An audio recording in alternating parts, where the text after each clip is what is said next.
Princess Silvara was standing near the tall window at the far end of the room, looking out over the city below. She still wore her formal robes from the session. A half-finished goblet of dark liquid sat on the table beside her. She did not turn around when he entered. "Dreneth," she said. Her voice was calm and flat, the way it always was. "This had better be worth interrupting my evening." "Your Highness," he said, and stopped just inside the door. "It is." She turned then, reading his face in the way she read every room, quickly, precisely, looking for the information that wasn't being said out loud. Whatever she found in his expression, it was enough to make her cross the room and sit down at the table. She gestured for him to take the seat across from her. He sat. He placed the data slate on the table between them, but kept his hand on it for a moment. "What I am about to show you," he said, "is classified at the highest level of the Intelligence Division. It has never been shared with the court. It has never been formally presented to the Council. There are fewer than 12 people in the Dominion who have read it." Silvara said nothing. She waited. "It concerns humanity," Dreneth said. The princess blinked once, then the corner of her mouth moved. Not quite a smile, but close. "The cradle world," she said. "You requested an emergency audience at this hour because of the cradle world? Please read it, Your Highness." She looked at him for another moment. Then she took the data slate. She started reading. For the first few minutes, her expression did not change. The early sections of the file were historical records of Earth from a distance, observations of their early civilization, notes on their biology and development. She scrolled through them with the steady, efficient pace of someone who was humoring a subordinate and expected to be done quickly. Then she slowed down. The file moved into a section labeled Conflict Records, Terran Species, High Priority Review. She read about the first extinction event, a catastrophic impact from space roughly 66 million years ago that had killed most of the complex life on their planet. Many civilizations would have ended there. The planet would have recovered eventually, over millions of years, and something new would have grown from the wreckage. It happened all the time across the galaxy. It was simply how things went. Humanity's ancestor species survived. They were small and fragile and had no particular advantage, and they survived. They spread. They adapted. And over millions of years, they grew into the species that was now sitting in her assembly hall with a small gray ship and a polite speech. She read about the second near extinction, this one self-inflicted. Humanity had, at one point in its history, nearly destroyed its own world with weapons of its own creation. The file included intelligence records of the event from monitoring satellites the Dominion had placed in that region of space centuries ago. The projections at the time had estimated a very high probability of complete civilizational collapse. The analysts who had written the report had closed the file and moved on, expecting nothing further from that world. They had been wrong. Humanity had pulled back from the edge slowly and badly and with great difficulty. But they had done it. They had rebuilt. They had kept going. Silvara's pace slowed further. Her eyes moved across the words more carefully now. Then she reached the section on the Korathi, the Swarm. She knew about the Korathi. Every civilization in the galaxy knew about the Korathi. They were a consuming force, not intelligent in the way most species were, but organized in the way a storm was organized, driven by a single, endless hunger. They had swept through 3 star systems and wiped them completely clean before the wider galaxy had understood what was happening.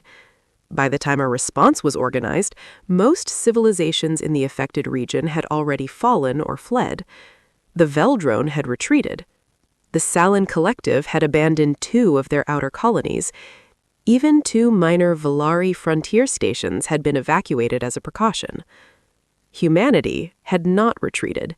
They were in the path of the swarm with a fleet that was by any measure far too small for the task. They had no allies left in the region. They had no fallback position that made sense. Every military model the Dominion's analysts had run at the time showed complete Terran defeat within weeks. Instead, humanity had fought the Korathi Swarm to a standstill.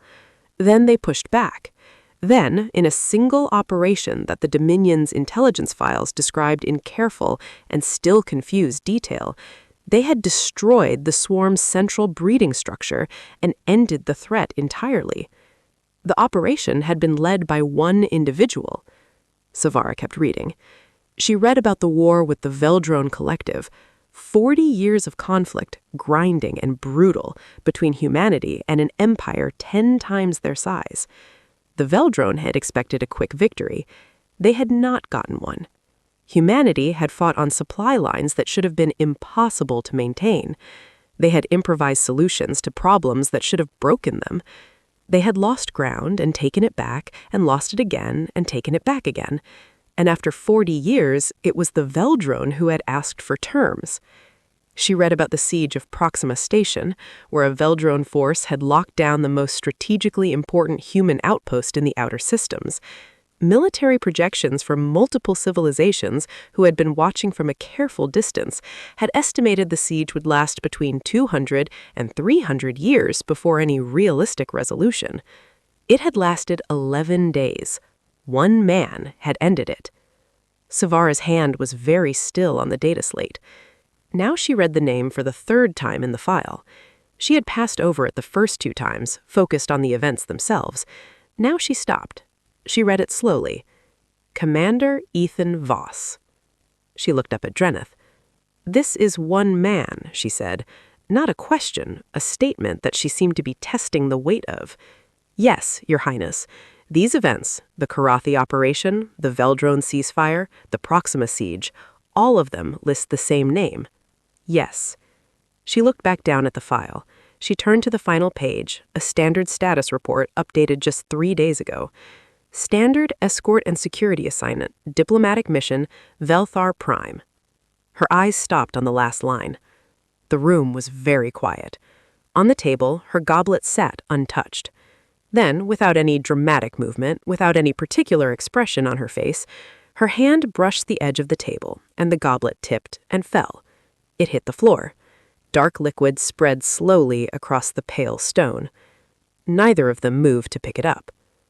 He is here, Savara said.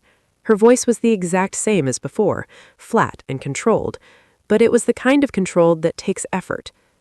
He arrived this morning, Drenith said, escorting Ambassador Hideran. He was in the hall today, Your Highness, the entire time. Savara set the data slate down on the table very carefully. She looked at the window, at the city outside, at the light spread out below in the dark. Tomorrow, she said at last, I want every senior delegate briefed to stay calm regardless of what they see. I want my personal guard doubled, and I want you in that hall before the session opens. Of course, Drenith said. Is there anything else? The princess did not answer immediately. She was still looking at the window. The man in the gray uniform, she said quietly. He was standing against the back wall. Yes. He never sat down. No, Drenith said. He never does. The morning of the second session arrived gray and quiet over Velthar Prime. The great city outside the assembly hall moved through its usual rhythms, transport vessels crossing the sky in long, slow lines, markets opening below the towers, the distant hum of a world that had been doing the same things for 3,000 years and saw no reason to change. It was a city that had never known real fear. It sat epicenter of the most powerful empire in the galaxy, and it wore that fact the way old money wore fine clothes, without thinking about it at all. Inside the hall, things were different. The delegates began arriving earlier than usual, not because the session was scheduled to start early. It wasn't. They arrived early because word moved through the guest quarters of the Dominion's diplomatic residences the way fire moves through dry grass. Quietly at first, then faster, then all at once. No one could say exactly where it had started.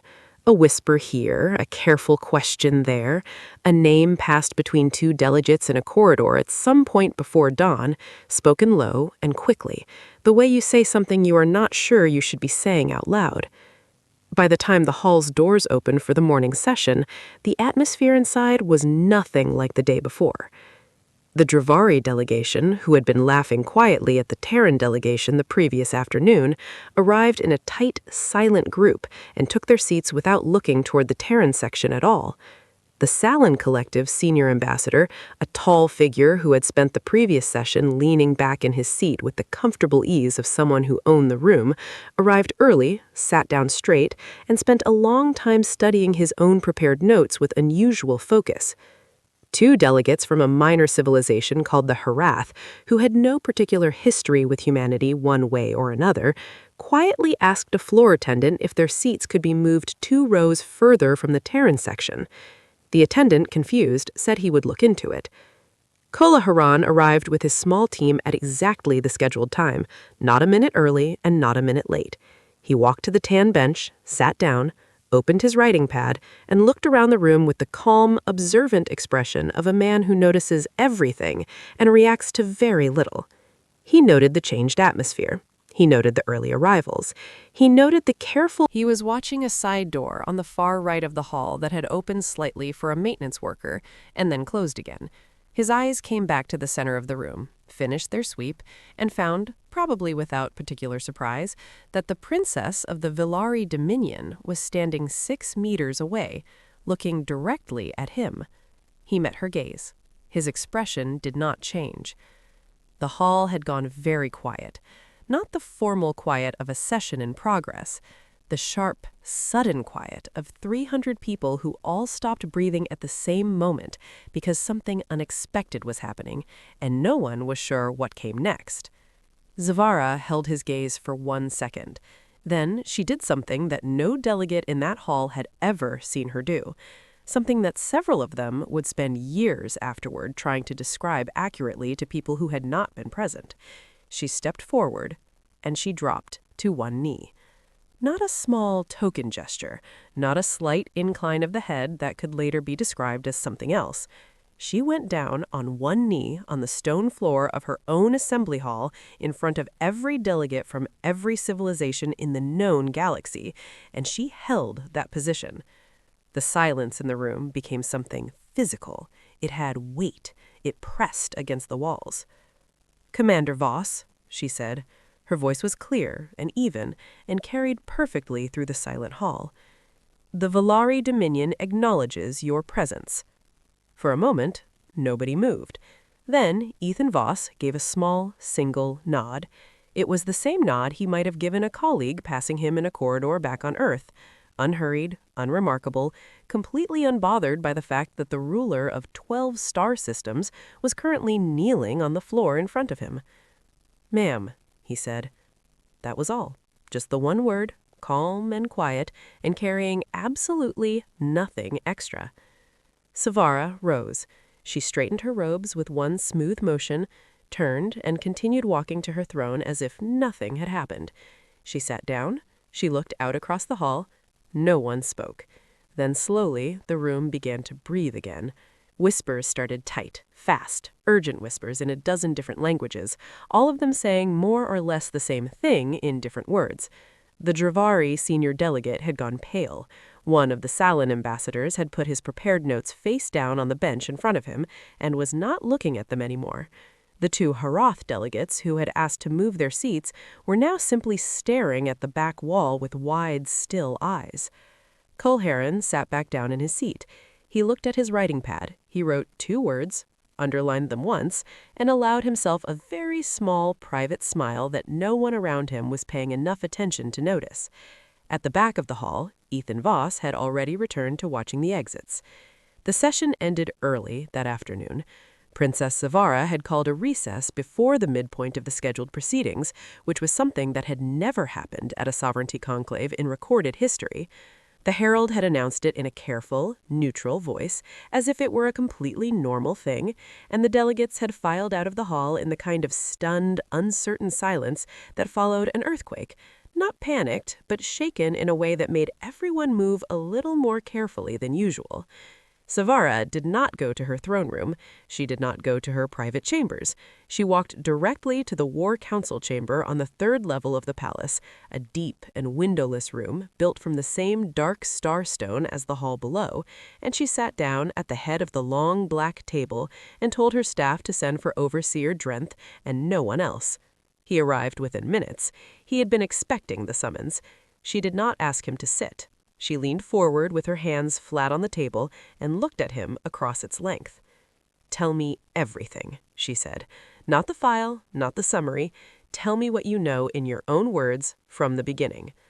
Drenth stood at the far end of the table, and he told her. He told her about the Korathi Swarm first, because that was where any honest account of Ethan Voss had to begin. The swarm had entered human space moving fast and consuming everything. Most of the Terran outer colonies in the affected region had already been evacuated by the time the military response was organized. Humanity's leadership knew, looking at the numbers, that a direct engagement was likely to fail. Their fleet was too small. Their technology at that time was still developing. The logical move, the move that every other civilization in the region had already made, was to fall back, protect the core worlds, and hope the swarm changed direction. Humanity's military command had agreed that the logical move was to fall back. Then, a mid-ranking officer named Ethan Voss had submitted a plan that was, by every formal measure, completely unreasonable. It required 37 soldiers. It required entering Korathi hive space, not in a warship, but in a small, stripped-down vessel that would read as debris on most long-range scans. It required navigating through the densest part of the swarm's occupied territory on foot through tunnels that no outside species had ever mapped to reach the breeding core at the center of the hive structure, and then it required destroying it. His commanding officers had looked at the plan for a long time. Then they had approved it. 37 soldiers went in, 37 soldiers came out. The breeding core was destroyed. The Korathi Swarm, without its central structure driving it forward, collapsed in on itself within weeks. The war was over. Military analysts from 4 different civilizations, including the Dominion's own, had reviewed the after-action records later when they became available. None of them had been able to produce a model that satisfactorily explained how the operation succeeded. The variables were too many. The margins were too small. The decisions made inside that hive structure in the dark and without communication had been so precisely correct so many times in a row that several analysts had simply written the word unexplainable in their final reports and left it there. Zavara listened without interrupting. Drenth moved on to the Veldran War. 40 years. She knew the broad shape of it from general history, but the details in the intelligence file were sharper and stranger. Humanity had been outmatched in almost every category that military science used to measure such things: fleet size, industrial capacity, population, territorial depth. The Veldran Collective had gone into that conflict expecting it to last at most a few years. They had found instead a species that seemed to become more dangerous the longer the fight went on. Not because they kept finding more resources, they didn't. Not because their technology suddenly improved. It improved slowly, the way it always had, but because they kept finding new ways to use what they already had. New tactics, new solutions.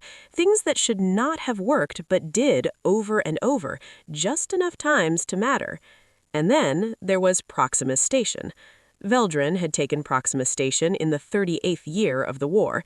It was the single most strategically important outpost in humanity's outer system network, and losing it had been a serious blow. The Veldran fleet holding the station was large, well supplied, and deeply entrenched. Their commanders had looked at the situation and concluded, correctly by any standard analysis, that no human force could retake the station within any reasonable time frame. They were prepared for a very long wait. Ethan Voss arrived on the 11th day with no fleet, no assault force, and no weapons visible on his vessel. He requested to board the flagship alone for a meeting. The Veldran commander agreed, mostly out of curiosity. It seemed like an interesting way to spend an afternoon talking to a human who had come to a battle with no army. He had assumed it would be a surrender negotiation of some kind. What was said in that room for 3 hours between one human and the command staff of the Veldran fleet had never been recorded. Voss had carried no recording equipment, and the Veldran had chosen afterward not to share what had been discussed. The only record that exists is a single line in the Veldran commander's personal log, written the night after the meeting. It had been obtained by Dominion intelligence through channels that Drenith did not go into. The line read, "He told us things we did not know we knew. I cannot explain it better than that." The next morning, the entire Veldran fleet had pulled back from Proxima Station, not just from the station, from the entire outer system. Within 3 months, the Veldran Collective had formally requested peace terms, ending a war on terms that, by any honest reading, favored humanity considerably. The room was very quiet when Drenith finished. Savara had not moved from her position at the head of the table. Her hands were still flat on the surface. Her eyes had not left Drenith's face. "He is not the strongest species," she said slowly. "He does not have the largest fleet. He is not the most advanced." "No," Drenith said. "Then what is he?" Drenith thought about this carefully before answering. He had thought about this many times over the years, and he had never found an answer that felt completely right, but he had found one that felt closest. "He is human," Drenith said. "That is the only answer the file gives. He adapts, he improvises, he is patient in a way that does not look like patience from the outside. It looks like stubbornness or foolishness or simply not understanding when something is supposed to be impossible. And because of that, no one can model him. No strategic system, no military computer, no experienced commander from any civilization has ever successfully predicted what he will do next. And that, Your Highness, is more dangerous than any weapon." Savara was quiet for a long moment. Then she asked the question that had been sitting at the back of her mind since the night before, since the goblet hit the floor, since she had read the last line of the file. "Why did we not know about this?" she said. "Why was this file never brought to the court? Why did I walk into that hall yesterday knowing nothing about this man?" Drenith's expression shifted in a way that was hard to read. It was not quite discomfort. It was closer to the look of a person who has to deliver the part of the story that changes everything. Because approximately 4 years ago, The people of Earth are grateful for this invitation and for the time this conclave has given us to be present here among so many great civilizations. He paused for just a moment. We have thought carefully about what we would like to say at this session, and we have decided to say it simply. He stepped forward and placed the data chip on the edge of the platform. Then he slid it forward gently with 2 fingers across the polished stone surface until it came to rest in front of the throne. "That is a proposed mutual sovereignty accord," he said. "It outlines a relationship between Earth and the Velari Dominion built on equal standing. Not tribute, not membership, partnership. We are not here to join the Dominion. We are here to stand beside it, if the Dominion is willing to stand beside us." He stepped back. He folded his hands in front of him and waited. For a moment, the hall did nothing. Then it erupted, not in applause, in noise. The kind of noise that happens when 300 people from 32 different civilizations all try to express strong feelings at the same time through translation devices that were not designed for chaos. It was a wall of sound, objections, questions, sharp exchanges between delegates who had not spoken to each other all session, the rapid clicking and humming of alien languages running over each other. Several delegates were on their feet. The Dravari senior delegate was speaking loudly to no one in particular about the rules of the conclave. 2 of the smaller civilizations near the back had simply turned to each other and were having what appeared to be a very urgent private conversation. At the center of all of it, Cole Heron stood completely still and waited. Silvara raised one hand. The noise stopped, not gradually, immediately, like a light being switched off. The entire hall went silent in the space of 1 second, because that was what her raised hand meant in this room, and everyone in it knew it. She looked at the data chip sitting in front of her throne. She looked at it for a long time without speaking. Then her eyes moved just once to the back wall of the hall, to the gray uniform, to the man standing there, who was even now, in the middle of the most politically charged moment the conclave had seen in a century, calmly watching the side exits. She thought about everything she had read in the file. She thought about 37 soldiers walking into a hive structure in the dark. She thought about a single man boarding an enemy flagship alone with no weapons and walking out 3 hours later with a war's end in his pocket. She thought about a species that had been struck down twice, once by the universe and once by itself, and had gotten back up both times and kept building. She thought about what Drenth had said. He adapts. He is patient in a way that looks like stubbornness from the outside. She reached forward and picked up the data chip. She held it in her hand for a moment, feeling the small, flat weight of it. Then she pressed it to the reading surface on the arm of her throne, pulled up the document, and read through it. The hall remained perfectly silent. No one moved, no one spoke. The herald, standing to the left of the platform, looked as though he was not sure what to do with his hands. Silvara read to the end of the document. Then she reached into the holder on the throne's right arm and took out the formal Dominion seal, a small tool that, when pressed to a document, carried the full legal authority of the Velari crown. She had used it hundreds of times. It was a routine action. She pressed it to the data chip. The seal confirmed with a soft tone. The mutual sovereignty accord between the Velari Dominion and the people of Earth was now legally binding. The noise that followed was entirely different from the noise before. It was quieter in a way, but heavier. The sound of people processing something that they had not expected and were not sure yet how to feel about. The sound of a room in which the shape of something very large had just permanently changed. Cole Heron gave a small, respectful nod toward the throne. Then he turned and walked back to the tan bench, picked up his writing pad, and sat down. When the session ended and the delegates began filing out, Silvara came down from the platform and walked toward the Terran row. The crowd around her parted automatically. She stopped near the back of the Terran row and waited as Cole Heron gathered his things. Then she looked past him one more time to where Voss was preparing to follow the delegation out. "Commander," she said quietly. He stopped. He looked at her. She asked him the question she had been carrying since the night she had read the file. Not as a princess, not as a ruler calculating the next move, simply as a person who wanted a real answer. "Were you ever actually in danger here?" Ethan Voss considered the question. Not for long, but genuinely, the way he considered everything, without performance and without hurry. "I'm always in danger, Your Highness," he said. "I just don't let it change anything." He gave a small, respectful nod. The same small nod he had given in the hall when she had knelt before him, the same one he would give a colleague passing him in a corridor, unremarkable and unhurried.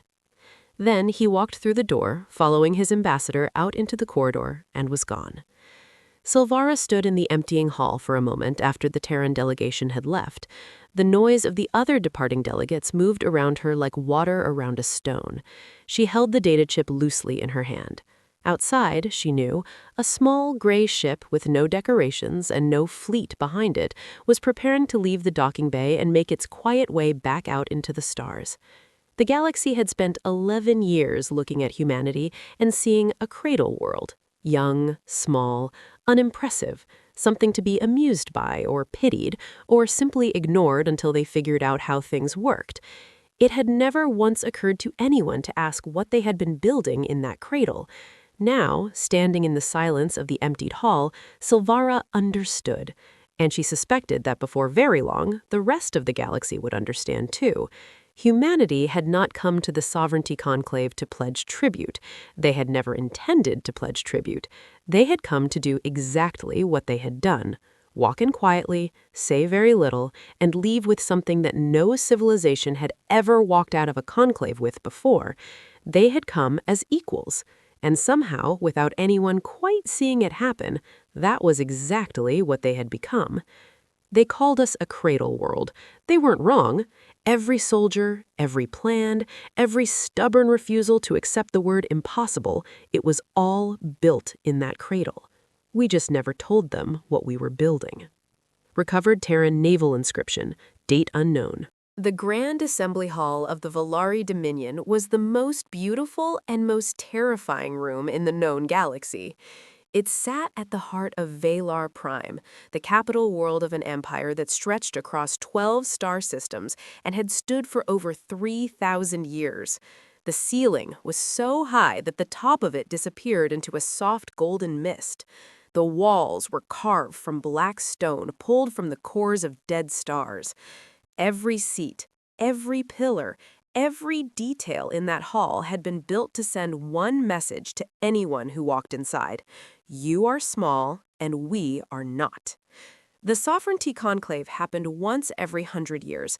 It was the event where every civilization in the known galaxy was expected to come forward, bow their heads, and acknowledge the power of the Velari Dominion.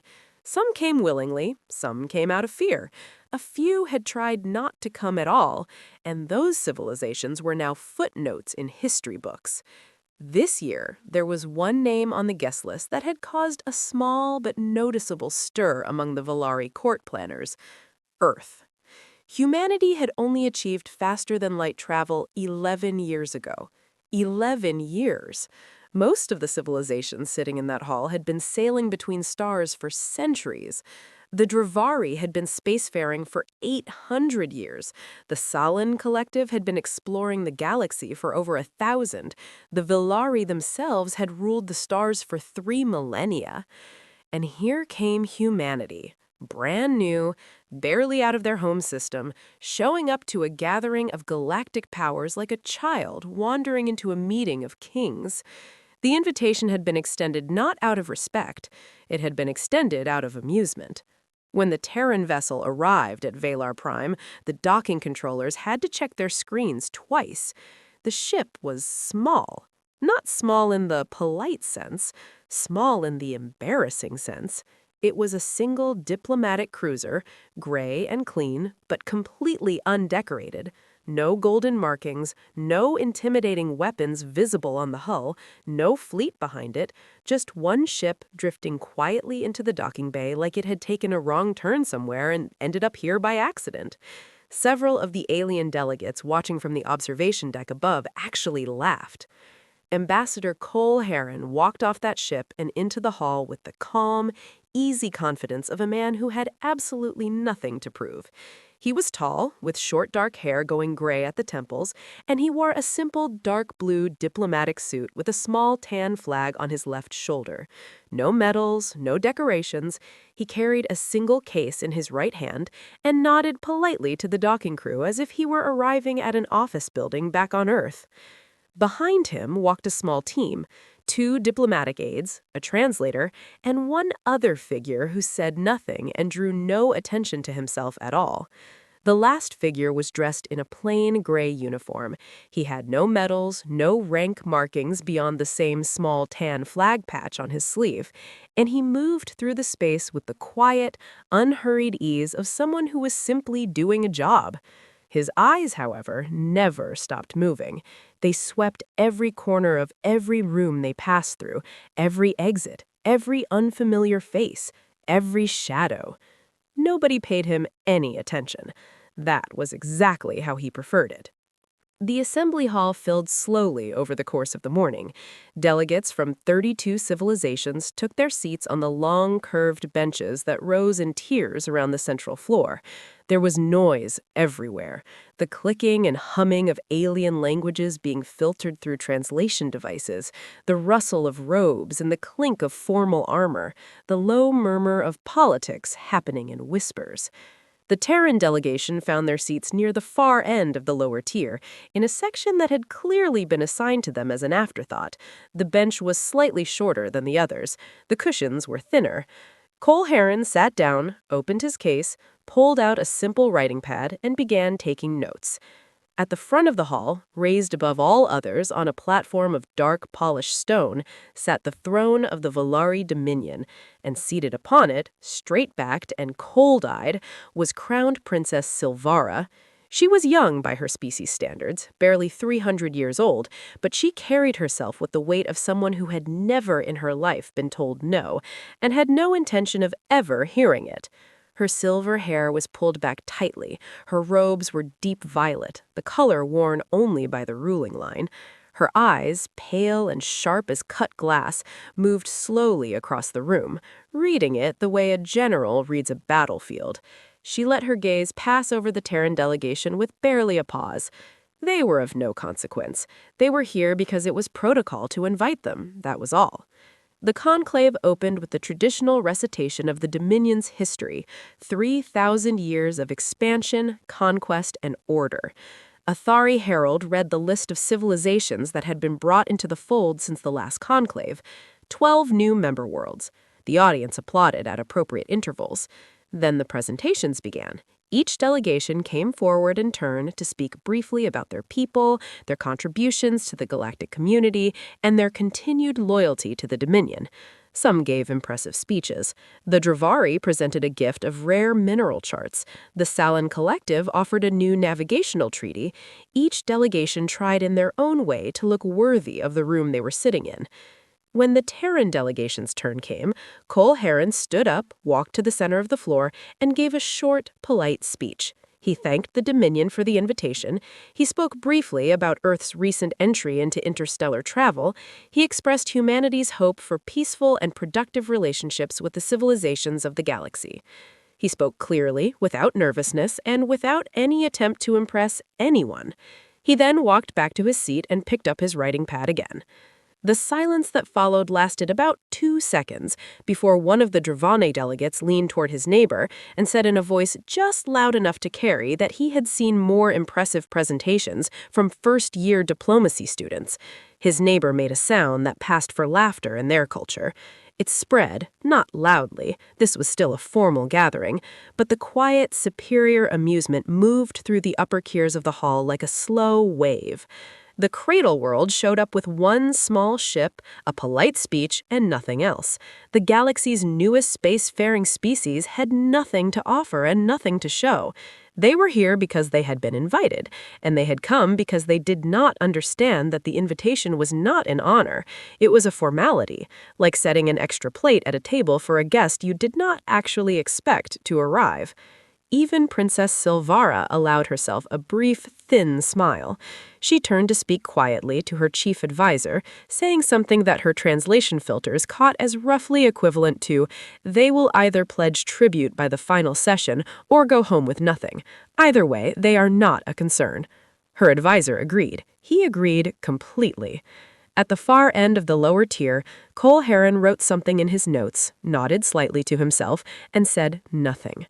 Behind him, against the wall, the man in the gray uniform continued to watch the exits. His face was calm, his eyes were steady. He had heard the laughter, he had seen the thin smile from the throne. He had not reacted at all. At the back of the hall, seated alone at a small intelligence station behind a privacy screen, a senior Velari intelligence officer named Overseer Dreneth had been watching the entire thing unfold with an expression that no one else in the room was wearing. He was not smiling. He had pulled up a file on his data slate, a file that required his highest clearance level to access, a file so classified that it had never been shared with the court, the council, or even the princess herself. He had not opened this file in 6 years. He had hoped he would never need to open it again. His hands were very still on the surface of the desk. His eyes moved between the screen and the plain gray uniform standing at the far wall. He said nothing. He closed the file, stood up slowly, and walked toward the private corridors that led to the royal chambers. He needed to request an emergency audience with Princess Silvara. There were things she needed to know before tomorrow. The private corridors beneath the assembly hall were quiet and cold. The walls here were plain compared to the grand hall above, bare gray stone lit by long strips of pale light running along the floor. No decorations, no carvings. These hallways were not meant to impress anyone. They were meant to move people quickly and without being seen. Overseer Dreneth walked through them fast, not running. Running would attract attention, and the last thing he wanted right now was attention. But his pace was sharp. His data slate was tucked tightly under his arm. His jaw was set in the stiff, careful way of a man who is holding something difficult very still inside himself and does not want it to spill out before he reaches the right place. He had served the Velari Intelligence Division for 140 years. In that time, he had handled dangerous information before. He had read reports that kept him awake for weeks. He had delivered news that made generals go quiet and advisors ask to sit down. He was not a man who frightened easily, but this was different. He reached the door to the princess's private receiving chamber, gave the guard his clearance code, and waited. The door opened after a moment. He stepped inside.